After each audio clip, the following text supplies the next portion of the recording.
Gada. Ma'am, after lumabas yung issue about kay alias Rene, si Attorney Roque said that ang dami niya raw pong imbento and he even encourages the public po na magsampa ng ethics complaint against you para mapatalsik sa Senado. Any comment po regarding this? Bukas sa kahit sinong mamamayan na mag-file ng ethics complaint. Pero parang si Harry Roque ang maraming sinasabi. Umuwi muna siya. Humarap muna siya dito sa Senado. Haharapin ko siya kahit saan. Pero ngayon, bitawan na niya yung buhay pugante niya. Sen, after nung call ni Sen Roque, may ilang netizen na sabi nila, baka raw kayo pinupunterya kasi baka daw natitreten for you kasi baka daw tumakbo kayo for 2028 election. Sa tingin niyo po ba, may possibility po ba na may ganung angle kaya pinupunterya po kayo?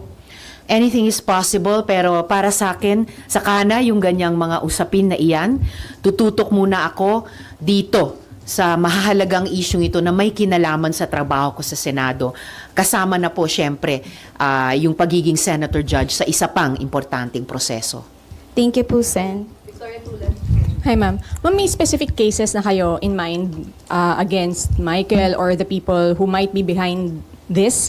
At yung KOJC ba part of yung mga taong sasampahan nyo ng kaso? Finalize po namin ang mga kasong ihahain namin simula sa Miyerkules sa NBI, kung sino ang mga tao at grupo na papangalanan ko na doon.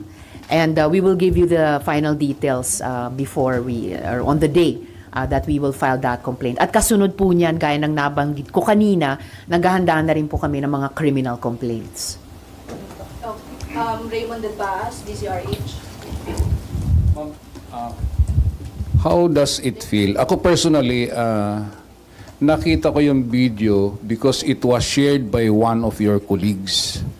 How does it feel na ganun yung nangyayari na you are on opposing political, naintindihan naman natin yung politika ninyo dito, but it is talking about the credibility of the Senate. And yet one of your colleagues is also sharing, kunyari may tanong kung totoo yung nilalaman ng video, pero the mere fact na it is being shared publicly doon sa kanyang personal social media account, hindi ba ito nakasisira dito sa mismong institusyon ninyo?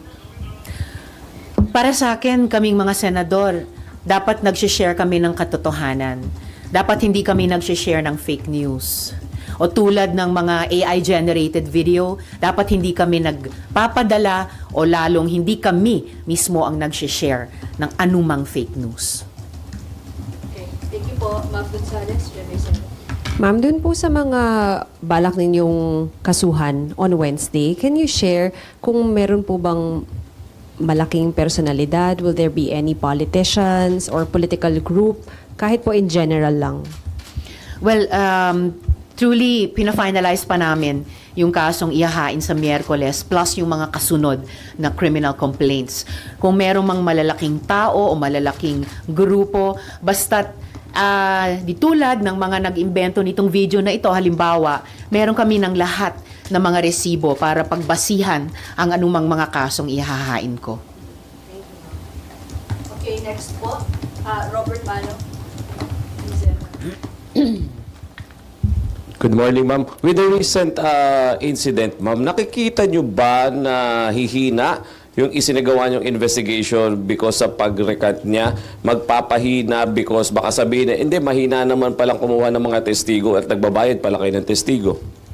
Pinabubulaanan namin at kayang pabulaanan hanggang sa huling araw ng 19th at 20th Congresses yung mga akusasyon nila gaya ng nakita nyo sa mga resibo.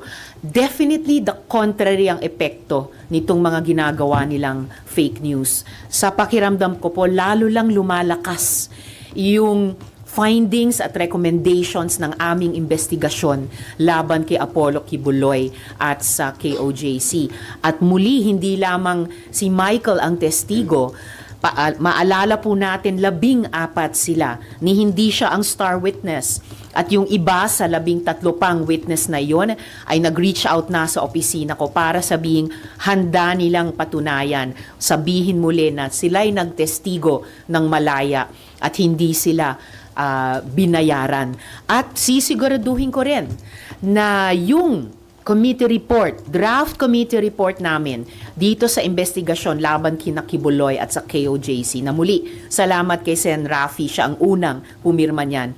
Gagawin po namin ang lahat ng tamang paraan, maging bahagi pa rin ito ng record ng 20th Congress. Dahil walang fake video or ano pa mang magagawa sila na pwedeng takpan yung katotohanang nakapaloob dyan sa committee report na iyan ng aming investigasyon. Thank you. Meron pa po sa Kibuloy issue. Sana lang. Sige, kaya. Ma'am, sinong tingin niyo nasa likod ni Michael Mauricio para gawin niya to at bumaliktad siya? Yun yung aming gustong i-establish. Sinabi for one ni Attorney Torreon na hindi daw sila. So, sino? Hanggang ngayon, wala pang nagkiklaim ng authorship nitong magaling na video nila ng panay fake news naman. Bakit ayaw nilang aminin o angkinin? Dahil di tulad nga namin na kompleto ang mga resibo kay Michael at sa lahat ng aming mga witness, lahat ng resibo para sa investigasyon ay kompleto kami. Hindi tulad nila na wala silang mapatunayan dahil panay kasinungalingan ang video nila. But are you of the belief that he's acting not on his own? Someone is behind him? There is definitely someone behind him. Kung acting on his own siya o hindi siya acting on his own, hindi pa natin masisigurado 100% dahil contradictory yung mga messages niya sa opisina ko hanggang sa 1 week ago, June 23, at yung mga sinasabi niya ngayon sa video at yung sinabi din niya under oath sa hearing nung laban kay Kibuloy at sa KOJC. Ma'am, sorry, isa na lang. Yung pong paghingi niya ng tulong sa inyo, malinaw na po ba na na-release na siya from being kidnapped? That was right before na biglang lumabas itong video na ito. Nag-message siya prior to June 2025 na takot dahil may nanghaharas sa kanya. Nag-message siya prior 2025 na nililigawan siya, inaalukan siya ng bayad, ng malakas na abogado. Pero biglang June 2022 and 2023 this year, may dagdag na takot na dahil siya daw ay kikidnapin. I-rescue daw siya. Actually, no.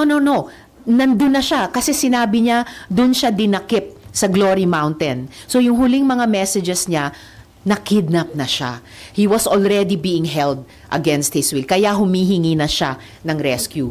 Habang kumikilos na ang PNP, batay sa finoward naming messages ni Michael sa kanila, habang kumikilos na ang PNP Davao para malamang i-rescue nga siya gaya ng kanyang hiningi, lumabas na itong fake video na ito. Thank you, Conde. Then, Victoria. Ma'am, dun po sa 13 witnesses na nag-reach out to prove na kaya nilang patunayan yung sinabi ni alias Rene. Meron din po bang from KOJC na nagko-convince sa kanila na bumaliktad, i-recant yung kanilang testimony, and ano po yung ginagawa ng ating office para hindi sila bumaliktad? Well, ang pinaka-importanting trabaho ng witness protection pagkatapos magtestigo dito sa Senado, whether yung mga testigo laban kina Apollo Kibuloy at ang KOJC o kahit yung mga testigo noon laban sa family, ang pinaka-importanting proteksyon dyan ay mula sa PNP. May iba pang mga importanteng kaso, halimbawa sa EJ case,